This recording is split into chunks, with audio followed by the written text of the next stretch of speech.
అందించిన సమాజం. జయశంకర్ భూపాలపల్లి జిల్లా గణపురం మండలం లక్ష్మారెడ్డిపల్లి గ్రామంలో శ్రీ రామలింగేశ్వర అభయాంజనేయ స్వామి దేవాలయంలో ఘనంగా ఉగాది వేడుకలు జరిగాయి. ఇక విశ్వావసునామ సంవత్సర ఉగాది పర్వదినాన్ని పురస్కరించుకొని భక్తులు ఆలయంలో స్వామివారిని దర్శించుకొని ప్రత్యేక పూజాధికారులు జరిపారు.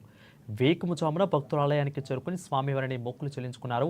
తెలుగు సంవత్సరాది సందర్భంగా ఆలయాన్ని ప్రత్యేకంగా అలంకరించారు. ఇక అనంతరం ఆలయ ప్రాంగణంలో పూజారి బలభత్తుల రాజ్ కుమార్ అచ్చుకొనిచే నూతన తెలుగు సంవత్సరాది పంచాంగ శ్రవణం నిర్వహించారు. భక్తులు పంచాంగ శ్రవణం కార్యక్రమంలో పాల్గొని నూతన తెలుగు సంవత్సరంలో తమ యొక్క జాతక స్థితిగతులను అడిగి తెలుసుకున్నారు.